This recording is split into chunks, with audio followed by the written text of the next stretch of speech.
Writing is about the process. It's about listening and recognizing remnants of your story in the stories of others. When we share our stories with each other, we share the resonance of the human experience. The By Firelight podcast is your invitation to join our circle, a circle of writers, poets, seekers, and storytellers as we capture our living in words. This multifaceted living with joy, grief, love, growth, and loss is shared among us in your legacy, your story. The things you choose to do with your days as they unfold matter here. I'm your host, Betsy Delzer. I'm many things, but in this gathering, I'm a painter, poet, and writer, and I'm honored to be your guide through these episodes. Together, we'll find our muses in the rich and heart-expanding conversations with incredible guests, many who are like minds and all outrageously inspiring hearts. When you press play, you're here in the circle to share this space with us. By Firelight. Elena Brower is the author of Art of Attention and its companion, Art of Attention Yoga Healing Cards, best-selling guided journal, Practice You, and its Practice You Daily Awakening deck, Being You, a journal for inquiry, discovery, and calm, and Softening Time, collected poems. Elena's suite of interactive works have become touchstones for modern yogis engaged in self-inquiry and self-expression. Her next title, Hold Nothing, scheduled for November 18th, 2025, blends autobiographical essays with full-color watercolor art, encapsulating her insights on impermanence and surrender. Across these books, Elena's writing and teaching consistently emphasize gratitude and the practice of attention as keys to a meaningful life. In recent years, Brower's focus has expanded to what she calls death positivity, encouraging open dialogue about mortality and end-of-life care as part of a healthy, full life. She is a candidate in Upaya Zen Center's Buddhist chaplaincy program, where she received the Jukai precepts from Roshi Joan Halifax in 2023. Elena volunteers in hospice and offers yoga and meditation practices in prisons, reflecting her commitment to serving those at life's edges. As a hospice volunteer for the last several years, she aligns with the growing movement to dignify dying and support conscious transitions. This work, combined with her longtime meditation practice, has imbued her teaching with a profound tenderness toward life's fragility. Today, Elena Brower is regarded as a thought leader in conscious living and dying. She embodies a unique nexus of disciplines: yoga, Buddhist chaplaincy, meditation, and artistic expression, all tied together by her reverence for impermanence.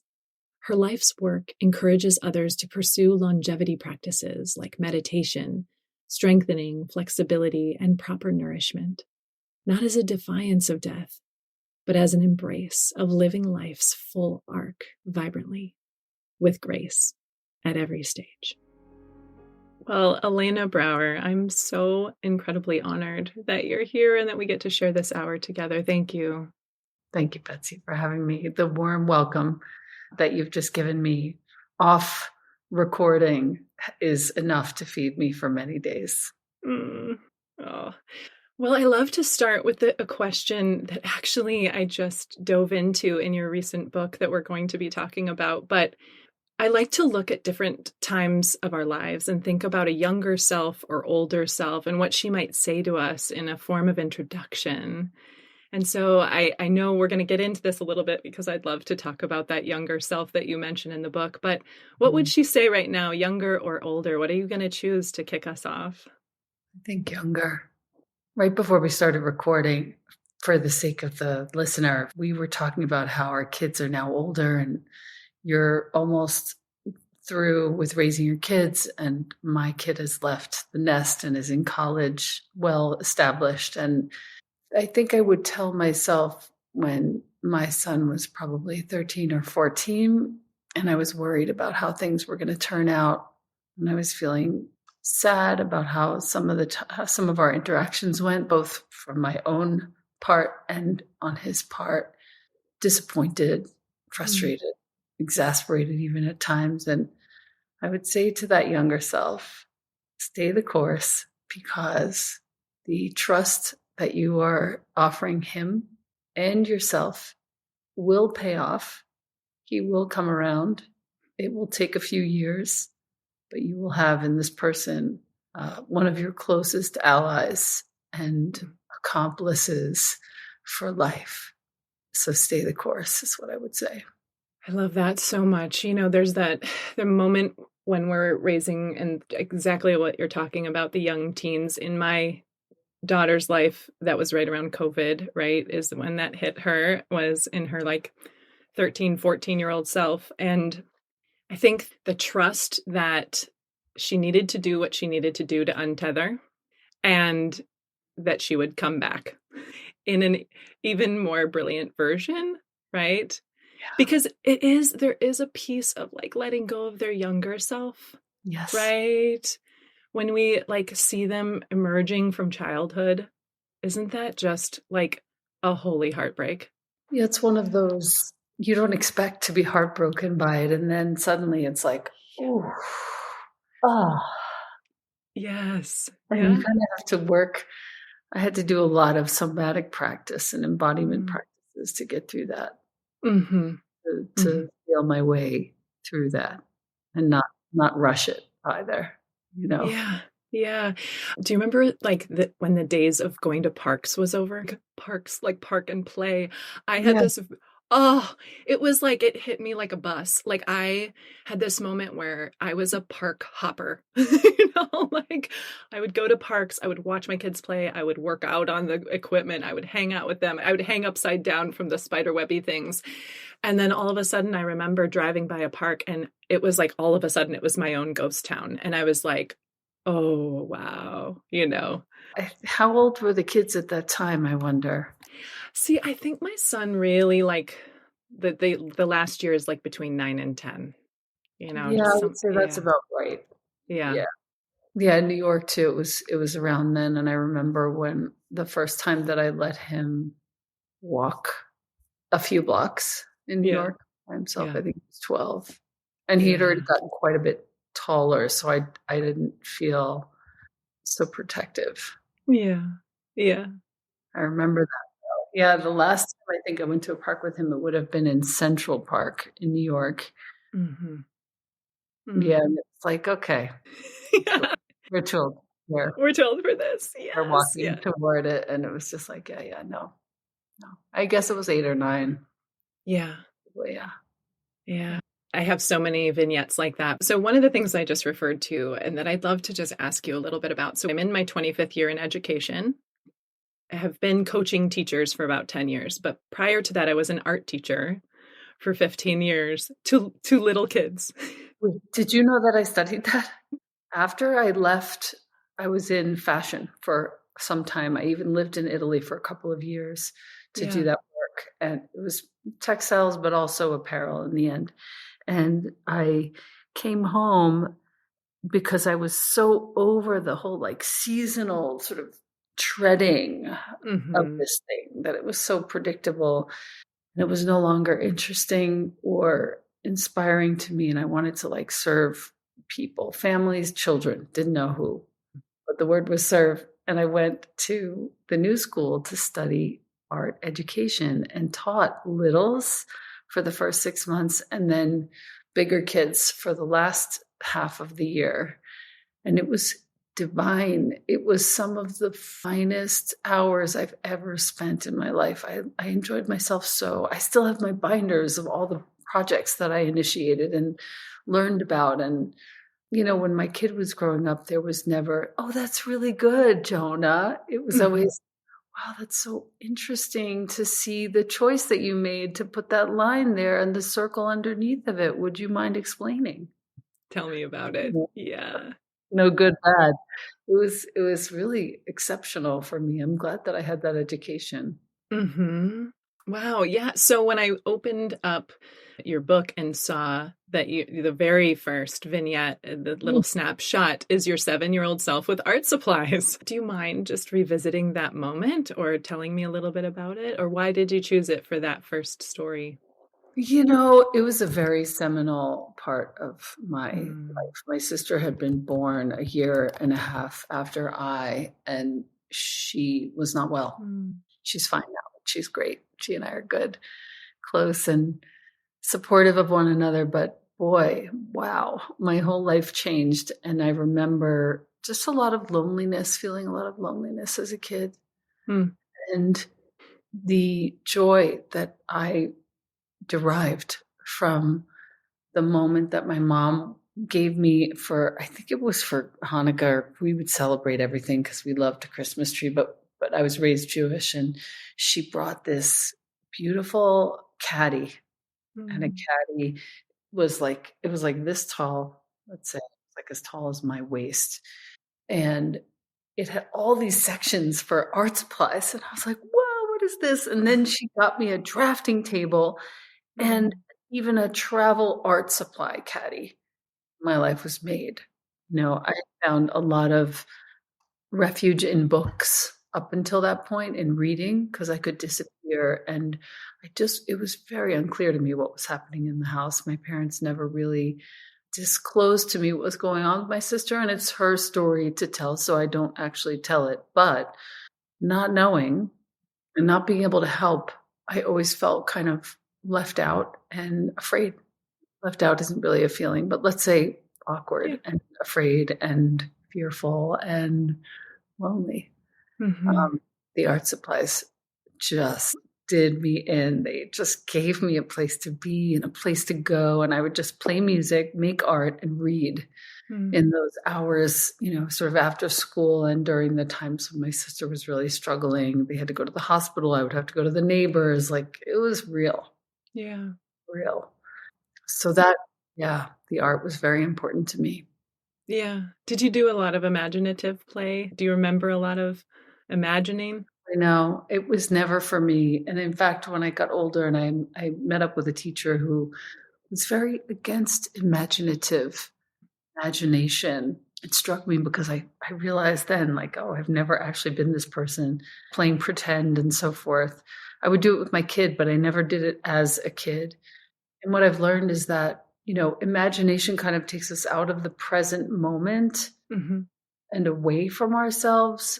And it's very slippery slope. I'm not saying it's a bad thing, but I've come to understand that actually I do better personally just staying in the present moment and having a little bit of an eye on the future. Like, I always have a little, 5 to 10 year gentle understanding of where I'm going ish, and a few options in that spectrum. But no, I was never that kind of a kid. My kid was, and we had a great time, and I just sunk into it with him like a professional. We had so much fun. Yeah. Yeah.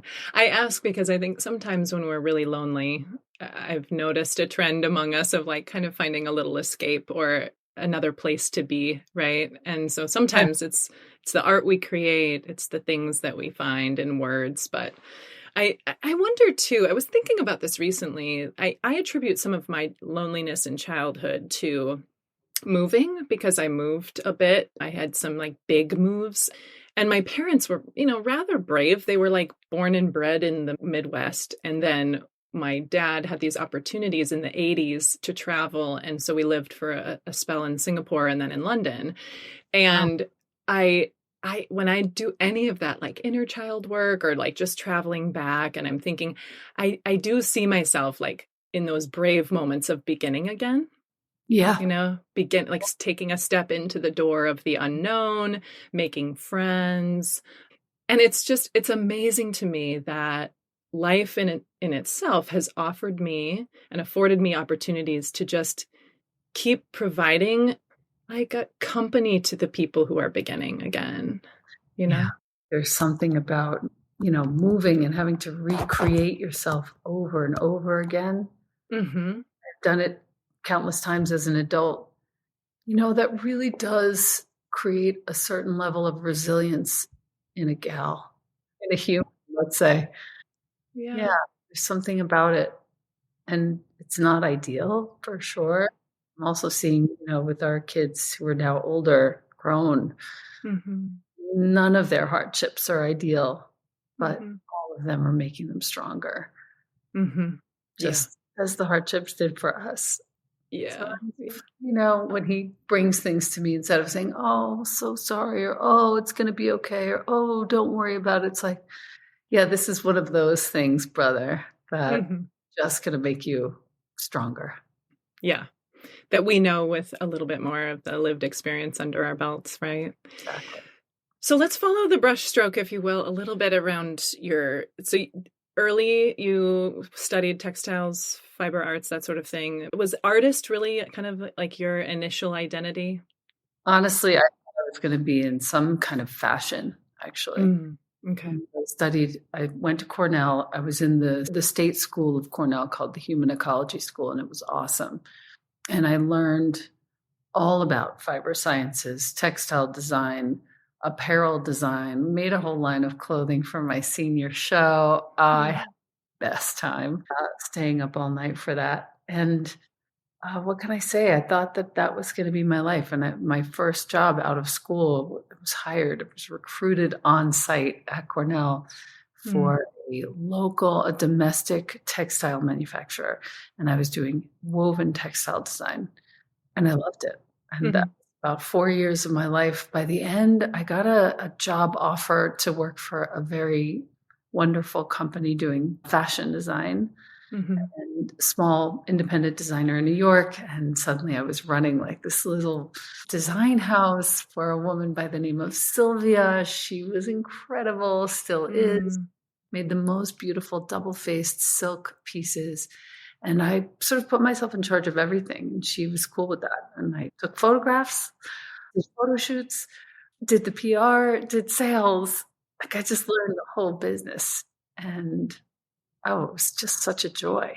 And then I was recruited to work in Italy for a company by the name of Joan and David, which some might mhm, know and some might not. It was such an incredible opportunity. I was being paid very well to live in Italy and to assist the head clothing designer when there was clothing for that company before they went out of business. They were first known for incredible shoes, Italian. mm, mm, Yeah, so then we did clothing for a couple of years.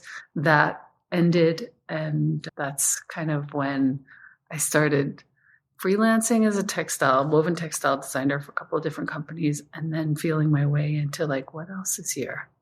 I got certified to teach art. That's when I started practicing yoga. And during that year was when I met Cindy Lee, who would train me to teach yoga. And that was what changed mm. everything.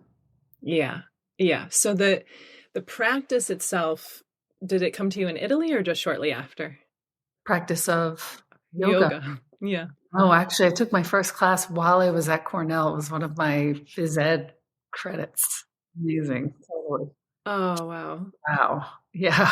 Did you have a spark even then that you thought you might do something with that or that it would follow you in the trails? Not yet. No, but I knew it meant something to me. I was definitely touched by the experience of the practice. And when I took it, it was more of like a physical, Mhm. means to an end. There was a little bit of martial arts incorporated there. But yeah, when I found it the second time with Cindy and, her very sort of personable way of teaching and referring to people by name and making jokes and being somewhat irreverent, I was, oh, this is really fun and cool. And wow, gosh, it Mhm. changed everything. And then I Yeah. applied she said she was going to do a teacher training, her first. She was opening a studio on 14th between 7th and 8th when it was not a great neighborhood. And she was going to do a teacher training. And I thought, yeah, I'll apply.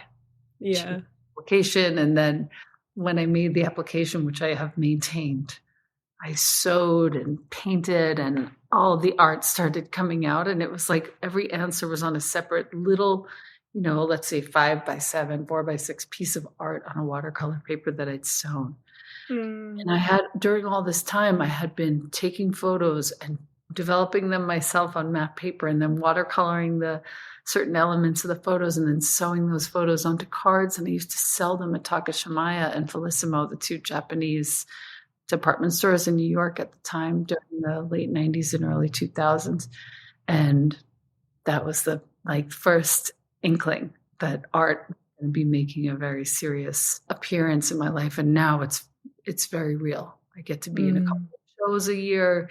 I'm painting a lot. All the paintings on my yoga glow set are my own. And, they're here. I can show you there behind my weights. And there's homage to Rothko constantly happening and other things around up here. But yeah, I am an artist at heart. And I think finally to answer the question, that's really where my heart is. Well, it comes out in every like petal of your existence, I love that. So your application itself was this multimedia piece of art that you I look at it now and I'm just like, wow, I was all the way in there already. I was in there. I love that. And I think this is why the sisterhood is so phenomenal, right? In that I was thinking as you were explaining what this application was like, I was thinking about this podcast itself, because the producer of this podcast is an incredible woman and really reached out to me and was like, can we do something? Can we go here? And she gave me some prompts to consider, and I ended up answering her in a floral arrangement. Oh gosh. That's right. That is the way. That's how you know when you're moved to do something like that. That's how you know. That's how you know, right? Yeah. So let's now follow the trail. You left the education world after 1 year. I didn't even finish I did finish the schooling, but I never actually the formal certification, because I was smitten with teaching yoga. Yeah. And I found a lot of facility there. So many of my friends that I have maintained were from those days. They would show up in class and they would come over at the end. There was one example recently that came through. Oh yeah, on my birthday. Do you know Athena Calderon, who's an interior designer? She has a company called I Swoon. Not yet. I Swoon on Instagram, EYE. So she posted a picture of us from then for my birthday. That was like, I walked into your yoga class, fell in love. So many tears fell, and we've traveled lifetimes ever since. There was something about that period of time where there were not a lot of yoga studios, barely 2 or 3 in New York City alone. And I found my voice there. I found my poetry there. I found my capacity to curate really beautiful journeys for people. That continues to this day. And that ended up morphing into my love of Zen and just so much else that involves facilitating peace for other people coming from my own cultivations. There's so many.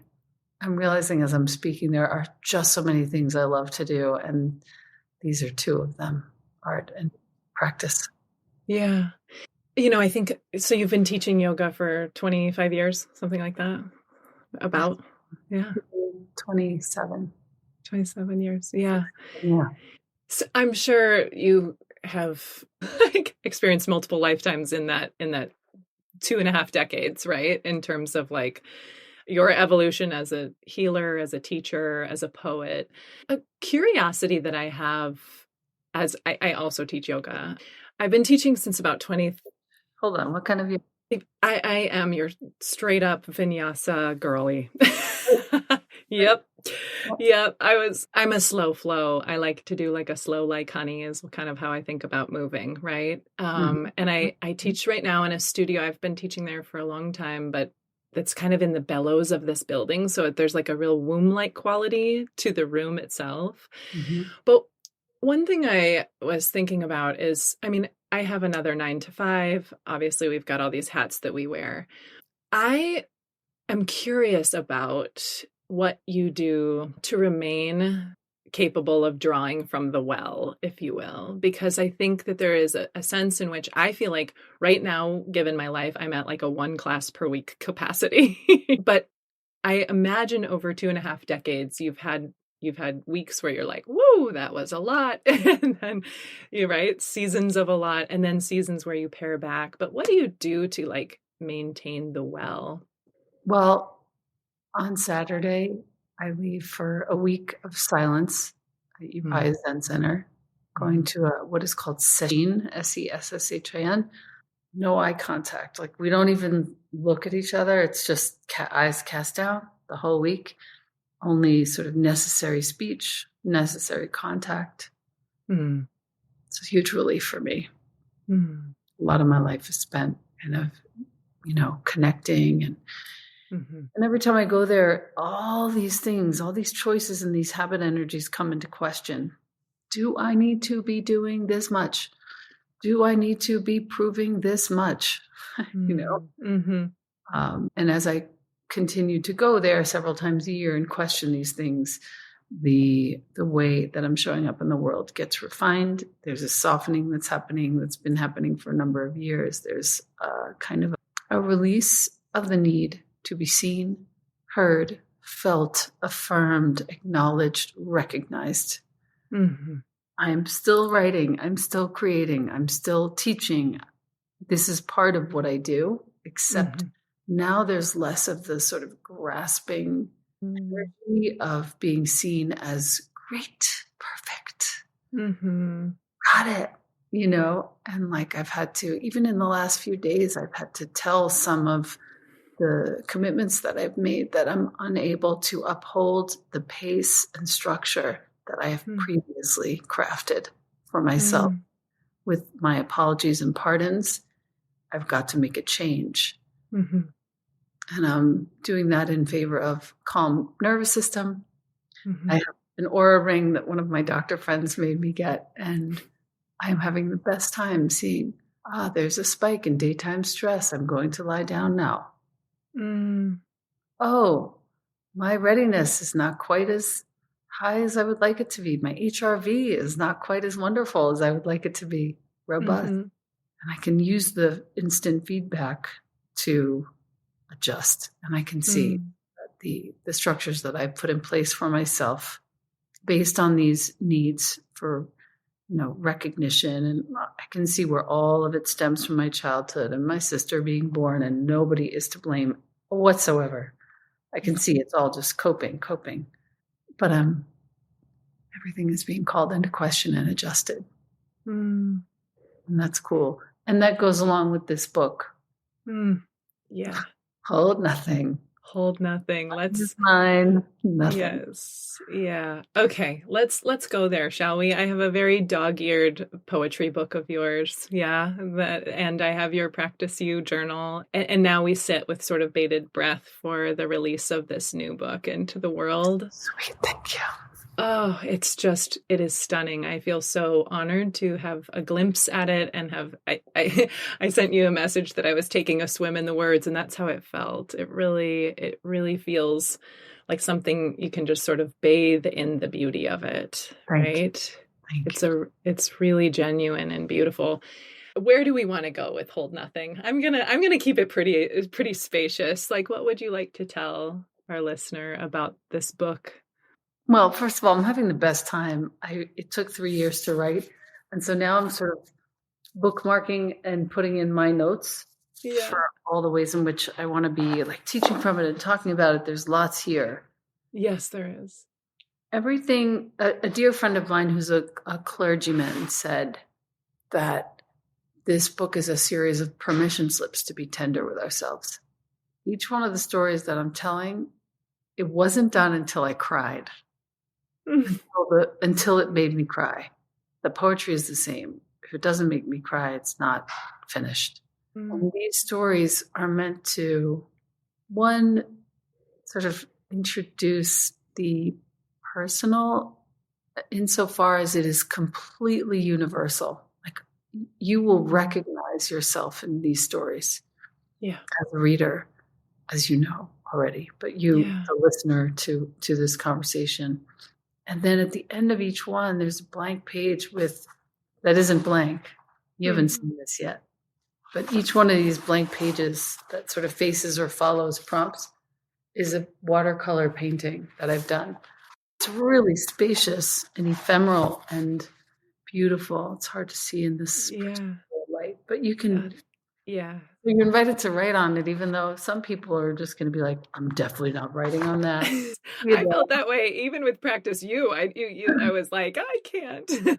But I want to encourage you to do that. Anyway, each one has this page of art. It took me a long damn time to write. Very potent prompts. Yes. based on each story, based on whatever teaching it is. I have one page folded down. This is a rough one. It's page 124 in the final book, Choosing Tenderness. This is a longer story than most of them. It actually takes up 4 whole pages. Usually the stories are 2 to 3 max.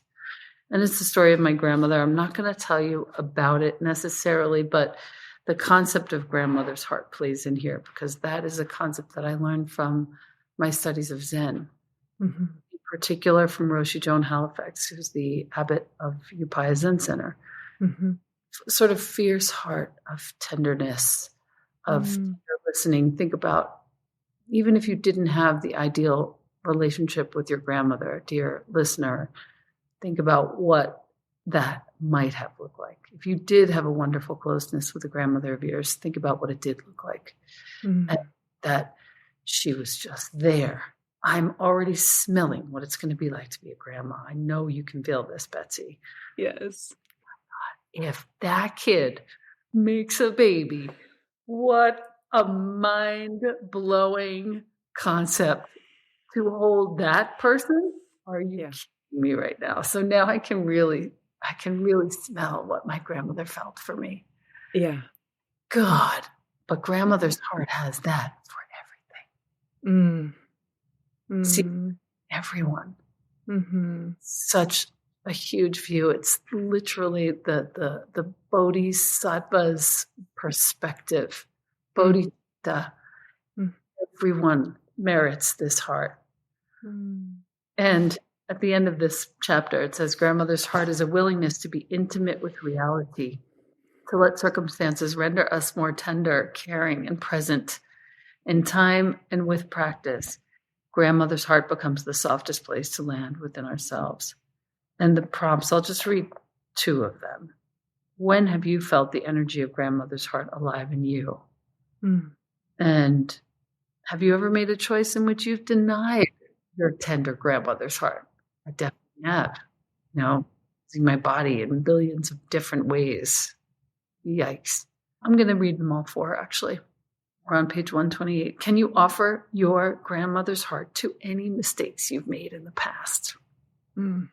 And who has offered you their grandmother's heart over the course of your formation? Really nice considerations. Yeah. You go from like, oh, I'm afraid to get old to, I fucking can't wait to get old. Yeah. I'm so excited. I'm so happy to be older and to be seeing this other side and to feel connected to what that means in terms of the vastness of my heart. Oh my God. Yeah. Wow. Yeah. As you were talking about the grandmother's heart, before you even mentioned becoming and the smell of becoming, I was already there with you. And I was thinking, I feel like that will be my most abundant self, right? Like, I feel like because I have the wisdom of how fleeting the years are. Yeah. There's nothing I want to be more generous in with my children who will be adults and who will be new parents than the gift of my time and love.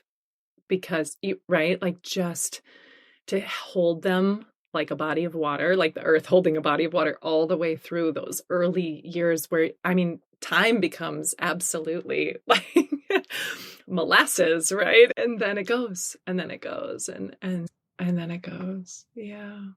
And if you're watching and you're in that period right now, in that chapter, it's going. It's going, yes. Faster than you can fathom right now. Yeah. Yes. I remember I had a Parisian street sign hanging in my daughter's nursery. And I remember nursing her and kind of rocking and thinking, oh my God, I'm never going to Paris again. I am bound to this new life. And lo and behold, when she and I went to Paris together, when she was a young adult, it was just like, oh, that full circle moment of holding her hand in Paris, right? And just remembering, the sweetness Sitting on that rock. Yeah. Glider. So I'm curious from a technical aspect, just out of like literal wanting to sit in beside your drafting table, in your studio, a book like Hold Nothing. Did you come up with the concept of like the stories and the vignettes first, or was it the prompts, or was it all like together? interwoven? No, none of this was actually the book initially. There's a piece in the book that I write about how this was a 3-year affair, and the first iteration of this book, I decided that I was going to do it with Shambhala. Sarah and I, who's the head of the publishing house, have been friends for a long time, and we were finally like, okay, it's time. Let's do this. Let's do this. I wrote a book that was basically a compilation of like everything I've learned of Zen that lit me up. And it was not the book. I gave it to my editor and she was like, yeah, no, this isn't it. I was just like, okay. She said she wanted it to be more about me. And so I got this little tiny notebook in Japan and I started writing stories as I remembered them of things that happened. Reading authors like Pico Iyer and Charlotte Joko Beck, who's really a Zen teacher, but she very often incorporates personal stories. There are a few other authors that I really appreciate who somehow, with the most intimate details of their lives, create a connection to me, to their reader. And that's what I set out to do. But first, it was like just writing down stories and memories into this tiny little Japanese notebook, like a journalist style, vertical spiral at the top. And I got a bunch of those. And then I started writing them as though that were the book, thinking she's definitely going to say no to this too. And I wrote a bunch of those up and she was like, now we're on it. This is it. At the end, we'll come up with some prompts or some way to involve the reader because that's what you're known for. Hold on to all the art that you're making right now because we'll use it in the book. I couldn't really see it, but I could, but I couldn't. And slowly it unfolded. Literally took 2 more years to do. So this has been in the making for 3+ years. And as with anything, I am nervous to share myself so intimately. And also I totally understand that these intimate, pithy little moments are actually the moments that connect me to my reader. And those are the moments that count. And those are also the moments that serve them in helping them start to tell their own stories and start to sort of parse out what is important to them in their formation and what that means to them right now.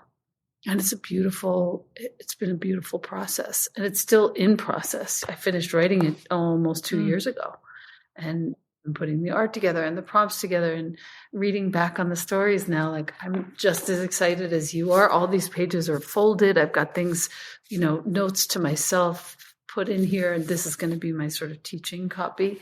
And basically what I'm doing now is taking all of the notes that I put into the advanced review copy and transferring them over to this final copy. It's a very sweet process to reintroduce myself to the material. And I even wrote a small piece in tiny little handwriting of what each chapter story is, so that I have like a little reference for when I'm sharing the material with people on the tour. Yeah. 3 years with a big pivot in there. How does it feel in your hands now? Does it feel like epic?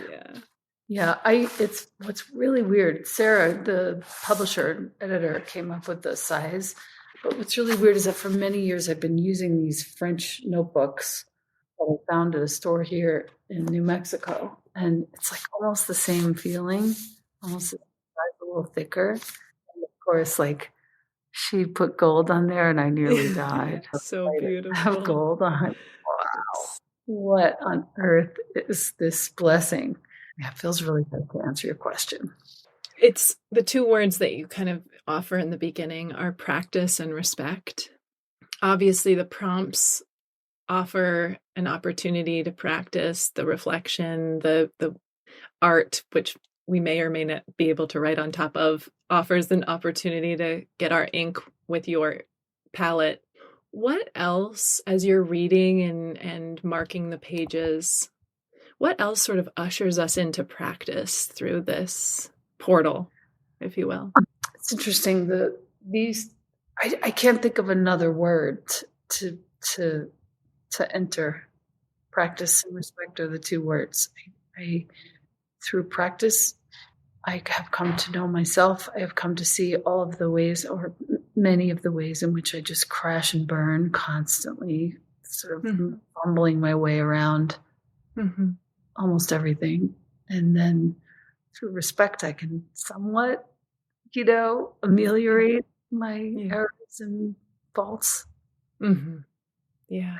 I just couldn't think of any other words. These are the two words that just came blasting into my consciousness when I started to write the intro. Wow. Like, this is it. This is it. That's it. Is there quite a bit of trusting yourself that is tested through this process? For sure. I don't know if it's been tested, but it definitely has been fortified. I think that will carry as this book starts to land in people's hands and hearts. I feel like there's a mirror practice of like thinking about your stories and our stories. When I was reading about the portion on grief, that just there's so much with all the journeys that you carry us on through the book. There's so much that feels like the door is right, like whether or not we crack it open or we swing it open, there is a door opening in the area of the heart. That's what the book does. So sweet. And the heart is an empty vessel. Yeah. It doesn't have, it's basically a huge empty space, and everything flows through it. Yeah. And the title came from a really good friend of mine who basically just said at one point, a very long and beautiful day together, she said, I just want you to practice holding nothing for a little while. Nothing. And I was like, no. And as ever, we teach best what we most need to learn. Yeah. So here we are, hold nothing. That's the practice of, letting go, learning how to die well, not to hang on to anything too tightly. Even our needs, even our understandings that we think we have touched on, however, even our, realization about something like, I super get this now. It's like, right second, sure. Yeah. I'm curious, Elena, how you would talk about trusting like the unfolding of your story or your life. Trusting. There was a period of time in New York. My best friend, Allie Bogard, she's a yoga teacher, great human. She'd be fun to have on your podcast, actually. ALLYBOGARD. We would just be traveling around New York, and it would happen with other friends too. My friend Libby, Zofia. We would just be going around, and whether we were on trains or taxis or Ubers or cars, there was always this sense that we were being carried from place to place, interaction to interaction. This wouldn't work out. Okay, it's okay. Let's go do this. And then that would be epic. My friend Pete talks about it. Pete Longworth, he's a photographer. He talks about it as the sacred sequence of things. I think the key is not resisting reality, not arguing with reality. If reality is throwing you a curveball and you don't argue with it, you're going to see what's around the corner of that curveball, and something else is going to present itself. There's some certain aspects of my work that are changing, and I have to just okay, awesome. I wonder what's coming next. Instead of, I have to hold on to that. The less I resist, the more trust is present. And that's been happening for decades. Do you ever zoom out and think like, wow? I mean, I know your practice is zooming in, right? But do you ever zoom out and look at the story thus far? I know you said you just do a little bit of keeping an eye on 5 to 10 years, but the story thus far. And I guess when I was thinking about this and I was thinking about you, I was thinking about the concept of like laying in a hammock and that picture of like looking up at the sky, but just the way the spine sort of curves in a hammock and the way that the body feels rested in that shape. Yeah. And I was imagining like, I don't know why, probably because you're such an embodied teacher and presence in my life. I think I was picturing the answer to this question and it came into me in a hammock, you know? But what does it feel like to you? Or do you have a practice of zooming out at all? The zoom out is actually what I do when I'm sitting zazen, Zen meditation. Mm. And being that I'm entering into a week of basically 7 to 8 hours a day, I'll be doing lots of zooming out. Think about me. You can watch the sits on YouTube if you like. Most of that work is sitting, finding a posture that's very supportive of your practice, of your embodiment, relaxing here, relaxing here, relaxing the spine, but keeping it upright. Taking a few minutes to kind of get situated and then disappearing. Mm. And in that disappearance is actually a big zooming out, a big, vast, open sky mind. Mm. At least that's my experience when I can do it. It's not always, for sure. Sometimes something will happen, I don't know. And, some message will come or some conversation will be had and I'll be frustrated and, whatever I'm feeling. But mostly get the posture, embody the breath, find the exhalation, find the inhalation. And by that time, I should get a few minutes of complete disappearance. And those are pretty valuable moments because, to your point, the zooming out, all this stuff has happened. I'll be sitting there and I can see and hear my mom who passed 9 years ago. I can have full conversations with her if I want to go there. Yeah. I know that's not the point of Zazen, obviously, but sometimes it's like her voice is so clear because my mind is so empty that I can fully communicate with her and learn things and ask questions. It's wild, but that's not the point. The point is to have a rest from all of the mind, all of the machinations, all of the moving and doing, and back to just being there, sitting quietly, just sitting, silent. Mm-hmm. And as my teacher, Manshin, Nanette Overly, she teaches at Upaya, but she's in a different lineage. And she says this with sometimes over the course of my time with her in the last sort of 4 or 5 years, taking in her teachings.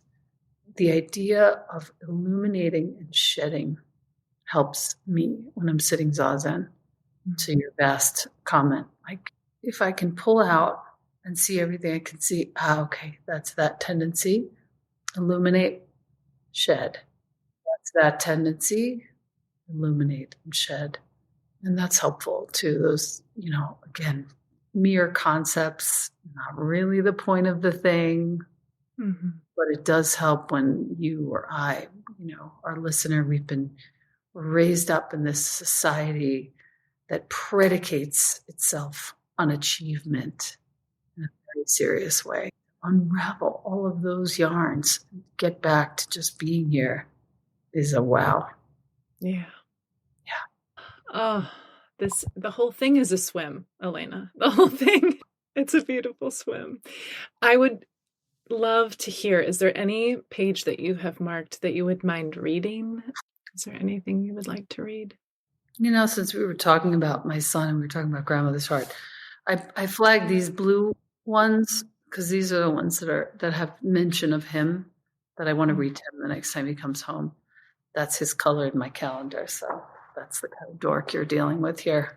Practice of Realization, page 204. Questioning and wondering if I'd ever be a capable enough mother. My hope from the start was just to be an example of security and spaciousness. The glimpses of trust in myself come rarely, quietly at first. I try to observe as dispassionately as I can, both on my meditation cushion and in daily moments with my kid. It seems as though the more I practice, the more connected I feel to silence, the more I can trust myself to offer the most appropriate response in my parenting. There's a quote from Sally Tisdale, who wrote a book called Women of the Way, which has been a great inspiration to me, a lot of Buddhist teachers.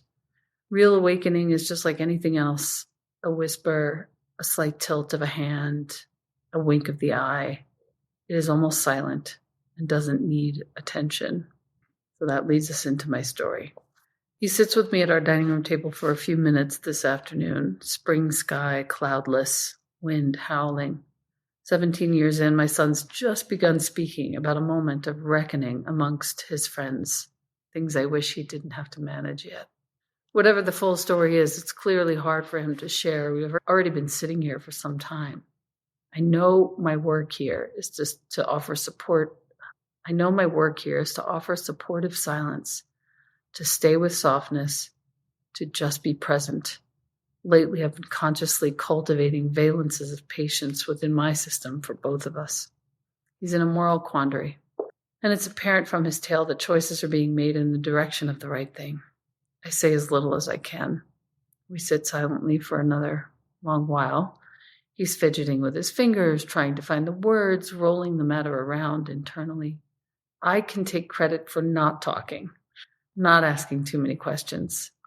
Somehow my own meditation practice, befriending doubt, making my way back to my breathing, is right here, helping me feel more at ease, being unable to solve anything. I remind myself to breathe and let it all be. He finally begins to speak a bit, trusting me. The silence eases us into an earnest connection, the soft part of my fierce grandmother's heart beating patiently. Still listening in the safety and trust of this grounded silence, I'm finally able to offer a handful of brief, thoughtful words that might serve. A quick hug marks the end of this exchange. We're both thankful. Another quote from Roshi Joan. Real transformation is grounded in an experience of connection and radical intimacy with the world. It is about the realization that awakening is not an individual experience. It is liberation in our intimate relatedness with and through all beings.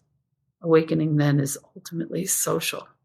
I go on to say, awakening is our practice, and realization continuously opens in my heart, yours, and in the hearts of those around us.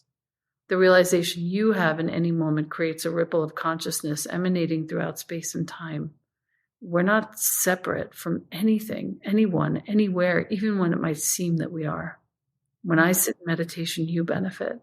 When you sit, I benefit. At the dining room table, when I manage to sit supportively still, my son feels heard and safe enough to solve his own quandaries. Meditation practice provides a structure that nourishes our experience of intimacy within ourselves, which yields a feeling of safety and inward peace for all. What I've come to understand is that there isn't actually a destination, whether in practice or conversation. Realization is already present. Answers are already unfolding. In Zen, sitting quietly and observing the breath is both practice and realization, as are lighting incense, copying verses, cleaning intentionally, bowing deeply. Sitting still so my son can safely sort through difficulty is both practice and realization. There are so many word partners in that, like grounded silence, right? And I love the visual that comes with awakening is, and then you express the most ordinary things, the tilt of the hand, I think you say. And what it does for me as a listener or reader is invites me into the simplicity and complexity, but there's like a layered approach to it for me. It feels like this is just begin, right? It's like this, just begin with the next breath. It's here. You don't have to climb the mountain, travel the place, do the thing, publish the thing, right? Like just right here. That's right. Back to the hammock and the disappearing. That's right. Yeah.